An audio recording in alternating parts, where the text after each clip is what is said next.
Graça e paz, meus irmãos. Que bom que você está conosco. Você que está passando pelo nosso canal, se inscreva, ative o sininho para receber mais notificações.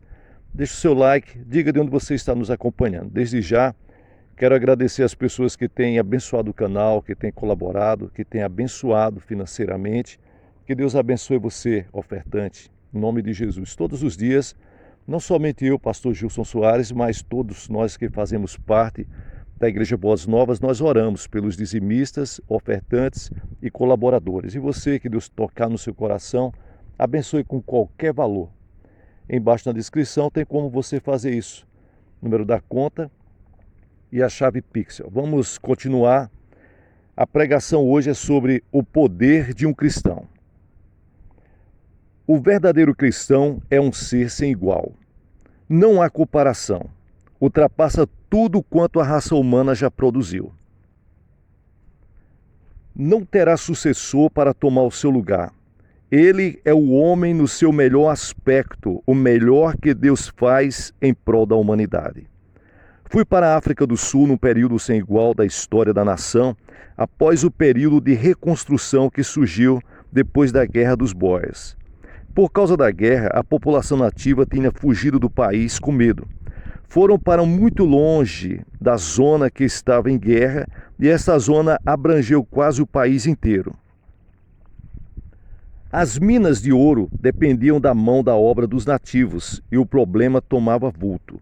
Como seria possível continuar as operações com os nativos aterrorizados e afastados? Finalmente surgiu a ideia de trazer 100 mil homens da China. Finalmente foram contratados por 3 anos, era uma colônia inteira, e trouxeram seus professores, pregadores, sacerdotes e profetas. Naquele mesmo período, uma grande população da Índia, que vivia na África do Sul, sentia que o governo não estava oferecendo um nível de educação suficiente para este povo. Assim sendo, o governo britânico enviou da Índia muitos professores seculares e religiosos para atender aos pedidos. Muitos grupos de budistas, confucionistas, iogistas e outras religiões e seitas se centralizaram em Joanesburgo. Nosso ministério tinha um aspecto sem igual. Éramos os únicos que realizávamos cultos de cura divina e pregávamos acerca do poder de Cristo para curar. Depois de certo tempo, ocorreu-me que havia diante de mim uma possibilidade que nunca se me apresentara antes. Se eu pudesse fazer uma reunião entre estes sacerdotes e mestres das várias religiões, poderíamos trocar opiniões. Pelo menos teria a oportunidade de debater o assunto. Pelo estudo, tinha algum conhecimento das religiões orientais, mas nunca tivera qualquer contato com a sua vida espiritual. Depois de algum tempo, tudo foi planejado. Ao mesmo tempo, acrescentamos ao nosso grupo um rabino de Chicago, Dr. Ernest. Acho que o grupo combinado, o grupo inteiro, representava todas as grandes religiões do mundo. Mediante trocas sábias de opiniões, mediante muita oração e com boa orientação, conseguimos uma condição de fraternidade ao ponto de cada um falar uns aos outros com grande liberdade daquilo que sentia no coração. Essas reuniões tiveram o seguinte efeito sobre mim. Aqueles homens estavam tateando, procurando a luz. Uma coisa foi demonstrada com clareza: em Jesus Cristo há vida divina. E quando alguém recebe esta vida divina, começa a ter um conceito maior e mais rico do poder de Cristo do que qualquer outro homem pode possuir. Estou com certeza de que há um segredo profundo na vida, no caráter, nos ensinos e na virtude de Cristo Jesus, e que quando um homem atinge este segredo, fica incomparavelmente rico. Rico em todos os sentidos. Entre meus jovens amigos na África do Sul, havia 2 jovens que considero os mais brilhantes entre muitos que conheci. Um era da nação Boer, chamava-se Von Schilder. Era filho de uma antiga família tradicional de holandeses com alto grau de cultura. O outro se chamava Kratzmal, membro de uma família de pregadores da igreja anglicana. Na minha mente, ele sempre constava como um tipo de equivalente de São Paulo. Nunca vi homem algum que parecesse tão semelhante a Paulo. Von Schilder Era um agente de imprensa na África do Sul. Começou a frequentar as nossas reuniões e certo dia, quando eu não estava presente, levantou-se do meio do auditório, ajoelhou-se no altar e procurou receber a certeza da salvação.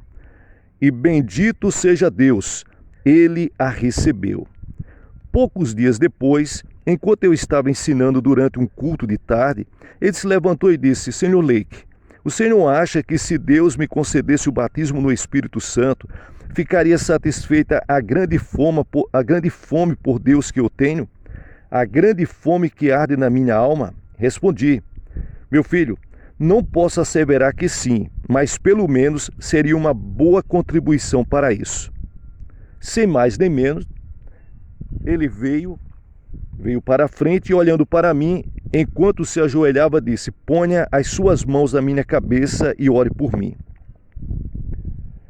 Enquanto eu orava, o Espírito de Deus desceu sobre ele de modo maravilhoso e excepcional. Recebeu um glorioso batismo no Espírito Santo e se transformou. Daquela hora em diante, aquele homem ficou sendo uma personificação viva do poder de Deus. Durante toda a minha vida, nunca vi outra pessoa através de cuja alma brilhassem, em certos momentos, faíscas tão majestosas e intensas do poder de Deus. Pouco tempo depois, desapareceu. O pai dele veio falar comigo dizendo: eu estou preocupado com Henry. Levou consigo uma Bíblia e já faz 3 semanas que ele sumiu para as montanhas. Estou com receio de que ele esteja ficando louco. Eu respondi: irmão, não se preocupe. Um dia destes, ele vai voltar com o poder e a glória da parte de Deus. Entendi muito bem que o que havia acontecido no coração daquele jovem fazia com que ele tivesse mais desejo de se separar para Deus e de orar. Certo dia ele voltou com tal unção do Espírito que nunca antes vi igual na minha vida. Pouco depois veio para mim e disse: irmão Lake, sabia que isto está na Bíblia? E leu em alta voz aquele tão conhecido versículo no capítulo 16 de Marcos. Esses sinais hão de acompanhar aqueles que creem. Em meu nome expelirão demônios. E olhando para o meu rosto com grande intensidade disse: como gostaria de conhecer alguém que está possuído de um demônio. Veja que coisa.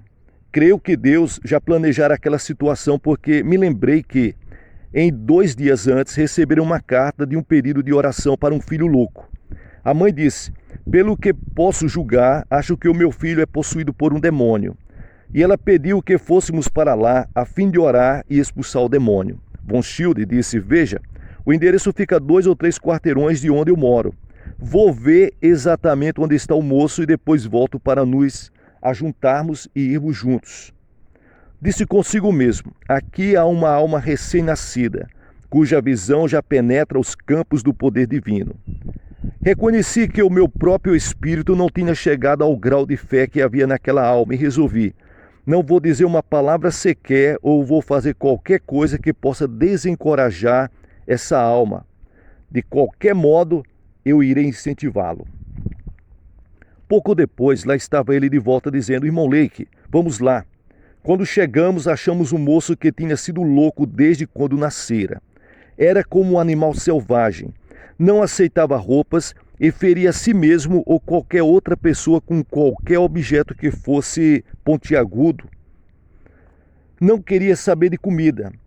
Não queria saber de água. Para que fosse assegurada a sua alimentação, foi feito no centro do cercado onde ele ficava uma grande pedra em que fizeram uma parte oca, onde deixavam a comida para ele comer como se fosse um animal. Procurávamos pegá-lo, mas ele era indomável como um leão. Pulava completamente por cima da minha cabeça. Finalmente o pai lhe disse: lá fora não vai ser possível pegá-lo. Cuidado para que ele não saia do cercado, cuidado para que ele não saia de dentro de casa. Quando eu era mais jovem, tinha sido atleta e disse a Von Schilde: você fica deste lado e se ele pular para lá, você cuida dele. E se ele pular para cá, eu cuidarei dele. Por estranho que pareça, meus amados, sei que nunca poderei me esquecer daquela tarde, enquanto eu viver. Quando olhei para aquele jovem crente e vi a faísca de fé passar pelo seu rosto como um relâmpago, percebi que no momento em que o moço possesso ficasse em contato com ele, o demônio teria que sair.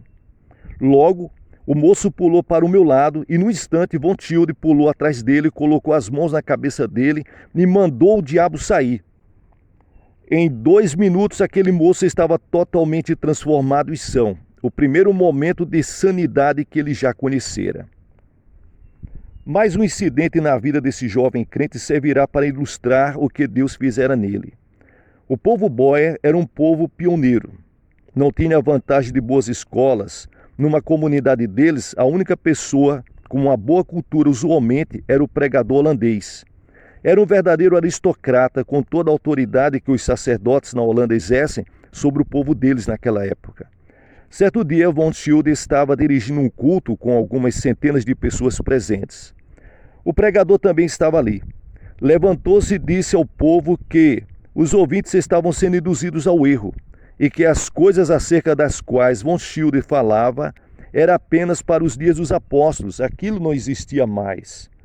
Von Tilde, se fosse um jovem daquele tipo comum, teria ficado calado e sem jeito. Mas logo ele respondeu: vou dizer como podemos solucionar essa questão. Ali está a senhora Leroux, que todos nós conhecemos. Ela está totalmente cega de um olho e já faz 4 anos que está assim. Vou pedir-lhes que venham à frente e vou colocar as mãos sobre ela e orar para que o Senhor Jesus lhes conceda a cura total. Depois, tomando na mão a sua Bíblia em holandês, disse a ela: e quando ele tiver curado o seu olho, a senhorita vai ler este capítulo. E indicou o capítulo a ser lido. Bom, estava feito o desafio.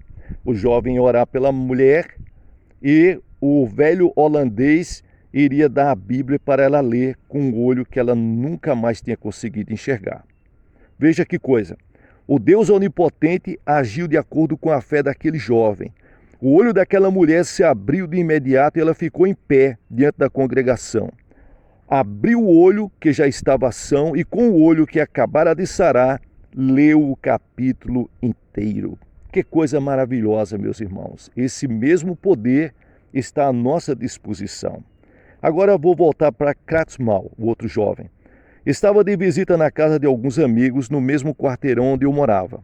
Estes jovens amigos dele tinham recebido o batismo no Espírito Santo havia pouco tempo e estavam com muita vontade de que Kratzmal também recebesse a bênção e oravam muito nesse sentido. Naquela noite, ele tinha ido ao tabernáculo e os amigos depois convidaram-no a passar na casa dele e ele foi. Depois de certo tempo, foi proposta uma reunião de oração. Ao descrever o evento depois, Kratzmal disse: não tinha o costume de me ajoelhar, porém, enquanto estava sentado na cadeira, comecei a perceber que algum poder estranho estava tomando posse de mim. Disse comigo mesmo que aquilo, por certo, era alguma condição psicológica que eu não conhecia. De qualquer modo, resolvi não ter nada a ver com aquilo. Enquanto os irmãos oravam, recebiam o poder de Deus, eu estava ali, resoluto, de sair daquela reunião do mesmo jeito que eu entrei. Mas veja bem, a presença do Espírito de Deus intensificou-se, mas ele resolveu firmemente que não se entregaria. Durante 2 horas e meia ficou sentado ali com o sol escorrendo dele em abundância. No fim desse período, com a batalha ainda continuando, ele não aguentou e ouviu uma voz dentro dele dizendo: sou Jesus. No mesmo instante disse: se tu és Jesus Cristo, podes fazer o que quiseres comigo. De imediato, aprofundou-se nele a presença do Espírito de Deus e ele começou a falar em outras línguas pelo poder de Deus. Kratzmal, depois de receber aquela unção, veio a ser um dos mais extraordinários pregadores do Evangelho de que tenho notícia. Viajava de um ponto do país para outro, sem ter um centavo no bolso. Certa vez encontrei-o sem sapatos, com os pés cortados e sangrando. E assim foi estabelecendo congregações de crentes lá pelo interior afora, num raio de 560 quilômetros, além dos pontos de civilização mais próximos. Vale fazer uma ressalva agora, nesse momento, da minha parte, eu que estou aqui fazendo a interpretação do sermão.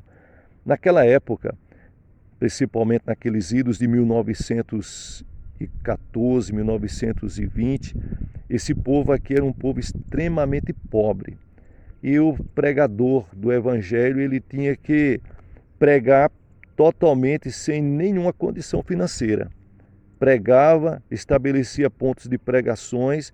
Naquele tempo era comum pessoas andar com o pé no chão, como se diz, e apenas com algumas vestes para viver, onde se lavava uma veste, colocava para secar, e aí depois, quando secava, vestia aquela veste novamente. Então, os pregadores do evangelho naquela época, principalmente naquelas regiões da África, eram pessoas que davam totalmente a sua vida para o evangelho, sem esperar nenhuma recompensa financeira, porque o povo que eles ministravam simplesmente não tinha como recompensá-los. Então, Cratismal, depois de receber aquela unção, veio a ser um grande pregador e extraordinário. Eu mencionei estes incidentes para demonstrar que existe uma força na vida cristã, que a raça humana ainda não soube aceitar em grande medida. É o que eu acho mais interessante, é aquela pergunta que dia após dia ouço da parte daqueles que assisto nas salas de cura. Como posso possuir plena consciência da presença do poder de Cristo? Esta é a verdadeira questão para o coração de cada um de nós. Percebemos o que é que ardia no coração de Nicodemos quando ele veio de noite para Jesus Cristo e disse: Rabi, sabemos que és mestre da parte de Deus, porque ninguém pode fazer estes sinais que tu fazes se Deus não estiver com ele. Mas Jesus Cristo, sem dar atenção demasiada para aquilo, foi logo dizendo: se alguém não nascer de novo, não pode ver o reino de Deus. O que é nascido da carne é carne, o que é nascido do Espírito é Espírito. Não te admires de eu te dizer, importa-vos nascer de novo. Quando alguém nasce de novo da parte de Deus, quando recebe a chegada do Espírito Santo na sua vida, no seu ser, na sua personalidade, eleva-se acima da experiência cristã corriqueira e passa a ter consciência da presença e do poder divino. O batismo no Espírito Santo era a experiência comum dos cristãos no Novo Testamento. O próprio Novo Testamento foi escrito por homens que receberam o batismo no Espírito Santo. Foi escrito e endereçado para as igrejas cujos membros tinham o batismo no Espírito Santo. De fato, nos meus estudos do Novo Testamento, chego à conclusão de que os discípulos consideravam uma necessidade que cada indivíduo possuísse o batismo no Espírito Santo. Quando Paulo chegou em Éfeso, a sua primeira pergunta era: recebestes porventura o Espírito Santo quando crestes? E eles explicaram: pelo contrário, nem mesmo ouvimos que existe Espírito Santo. Tinham sido batizados no Espírito de João. Então Paulo lhe explicou a natureza do batismo de João e disse: João realizou batismo de arrependimento, dizendo ao povo que crescem naquele que vinham depois dele, a saber, em Jesus. Dito isto, Paulo lhes impôs as mãos e receberam o Espírito Santo. E começaram a falar em outras línguas e a profetizar. Havia casos semelhantes em Samaria e na casa de Cornélio. Quero declarar que estou convicto de que é desta maneira mesmo que o Senhor Jesus deseja derramar o seu Espírito nestes dias. Já tivemos muitos cultos durante os quais o poder foi derramado sobre os ouvintes, enquanto acompanhavam a leitura da palavra de Deus. Já vi 50 pessoas serem batizadas pelo Senhor Jesus no decurso de um culto comum de domingo à noite. Existe uma consciência de libertação do pecado, que permite a pessoa entrar diretamente na presença de Deus. A consciência que todos os pecados foram levados embora. Seja qual for a classificação que você quiser dar ao pecado, existe a seguinte certeza: lá no íntimo da alma sabemos que o pecado é ofensivo a Deus, porque é ofensivo ao nosso próprio espírito.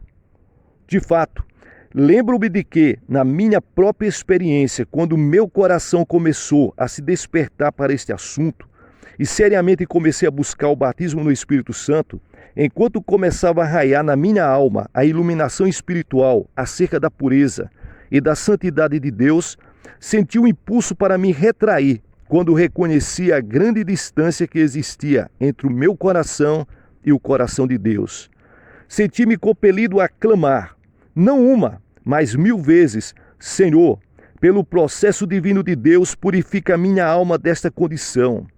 Lembro-me de que certa noite encontrava-me no lar de Fred Boston, numa reunião em que estava dirigido por uma mulher quaker. Ela delineou o que me pareceu o método certo para a purificação da alma. Naquela noite, enquanto ficava de joelhos ali, a consciência do poder purificador de Cristo passou pelo meu ser e reconheci algo que nunca antes tinha reconhecido, que cessara a batalha entre o meu espírito e a minha alma, e que Deus reinava, não somente no meu espírito, como também na minha carne. A guerra que durante anos e anos existira no meu espírito chegara ao fim, e entrei na terra prometida do descanso. Realmente, senti que atravessara o Jordão e que tudo era novo. No versículo 17 do capítulo 14 de João, Jesus estava instruindo os discípulos quanto a este assunto. Disse ele, com referência ao Consolador: Ele habita convosco e estará em vós. O indivíduo pode chegar para a situação de conscientemente receber o Espírito de Deus. De fato, a palavra de Deus declara de maneira enfática esta verdade de alguém ser recipiente do Espírito Santo. Acaso não sabeis que o vosso corpo é santuário do Espírito Santo que está em vós? É propósito de Deus que o homem tenha consciência de ter dentro dele o Espírito do Deus vivo. Esse é o verdadeiro cristão. Isso é o que tem faltado na igreja durante muitos séculos. Foi a consciência da presença de Deus e do poder de Deus nos discípulos e na igreja dos primeiros séculos que imprimiu nas páginas da história aquele maravilhoso registro do cristianismo dos primeiros 4 séculos. Você já imaginou que, durante os 4 primeiros séculos, houve 30 milhões de mártires cristãos? 30 milhões de pessoas entregaram suas vidas por amor a Jesus Cristo. Havia um espírito que tomava a vida cristã tão intensa, tão poderosa, tão forte, que todos ficavam sabendo disso. Mas chegou o dia em que a igreja trocou a comunhão do Espírito Santo pelo sorriso do mundo. E então começou a longa noite da Idade Média que durou muitos e muitos séculos. Estamos vivendo um dia e uma hora em que o Espírito Santo veio de novo para este mundo, quando a consciência dos seres humanos está se abrindo para Deus de modo nunca igualado antes. E creio que o poderoso derramamento do Espírito Santo sobre toda a carne está para ser operado pelo Deus onipotente. Por enquanto, estamos recebendo as primeiras gotas e nossos corações já estão sendo aquecidos pelo impulso do Espírito Santo. Mas não falta muito para chegar o dia em que a chama de Deus vai inflamar a alma da humanidade e a igreja dos dias finais vai encerrar esta era com uma glória divina ainda maior do que a da igreja primitiva. Não está escrito na palavra de Deus? Nos últimos dias derramarei do meu espírito sobre toda a carne. Tudo isso está de acordo com a profecia da palavra. Se eram abundantes as primeiras chuvas, não serão mais abundantes as últimas chuvas? Se os discípulos, sem terem atrás de si toda a história cristã que nós possuímos hoje, conseguiram possuir tão grande consciência e poder do Espírito Santo, ao ponto de deixar indelével marca em todo o cristianismo, muito mais agora. Homens e mulheres cristãos com a vantagem de 2000 anos de cristianismo histórico podem possuir uma consciência da presença de Deus ainda maior do que os apóstolos.